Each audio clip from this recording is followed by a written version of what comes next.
आज्ञा का महत्व। नालंदा के समीप मनोरथ नाम का उद्यान था।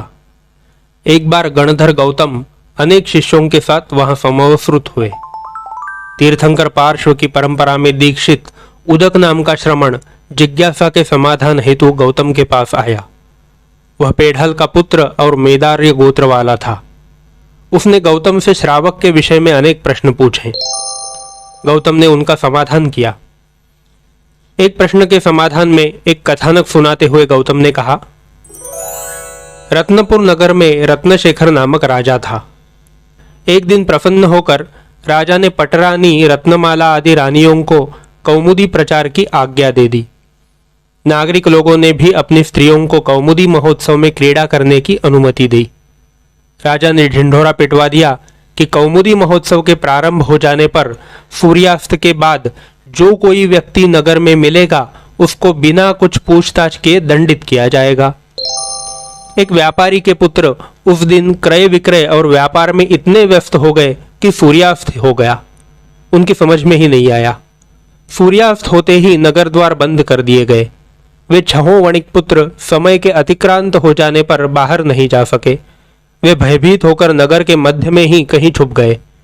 कौमुदी महोत्सव पूर्ण होने पर राजा ने आरक्षकों को बुलाकर आदेश दिया कि तुम अच्छी तरह देखो कि कौमुदी महोत्सव में नगर में कौन कौन पुरुष उपस्थित था।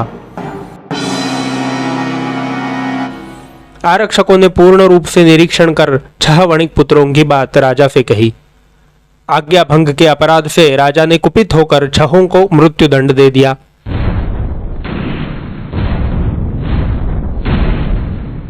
पुत्र शोक से विह्वल पिता ने राजा से कहा, आप हमारे कुल को नष्ट न करें। आप मेरी सारी संपत्ति ले लें, पर मेरे 6 पुत्रों को मुक्त कर दें। आप अनुग्रह करें। राजा ने प्रार्थना स्वीकार नहीं की।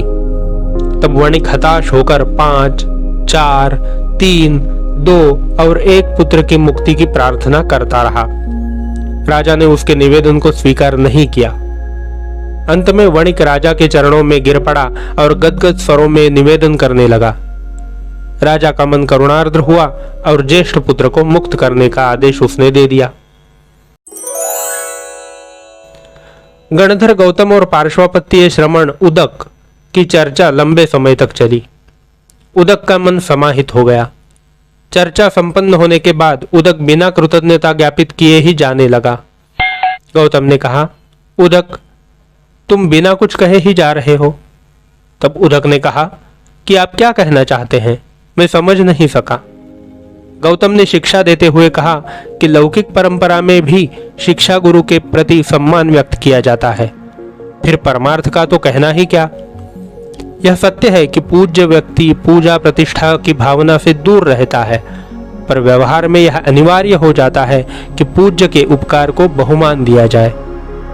तुमने इस चर्चा से यथार्थ की अवगति की है। कृतज्ञता ज्ञापित किए बिना तुम्हारा यूं ही जाना क्या उचित है। उदक को अपने प्रमाद का एहसास हुआ। वह बोला, गौतम, तुम्हारे से मैंने परमार्थ का अवबोध किया है। मैं उस तत्व के प्रति श्रद्धा व्यक्त करता हूं और चातुर्याम धर्म से पंचयाम धर्म स्वीकार करूं। अप्रतिक्रमण धर्म से सब प्रतिक्रमण धर्म में आऊं तथा पार्श्व की परंपरा से महावीर की परंपरा में दीक्षित बनूं, ऐसी मेरी भावना है। गौतम उदक के साथ भगवान महावीर के पास आए। उदक ने भगवान को वंदना की और पंचयाम धर्म में प्रव्रजित होने की इच्छा व्यक्त की। भगवान महावीर ने भी उसे अपने शासन में सम्मिलित कर लिया।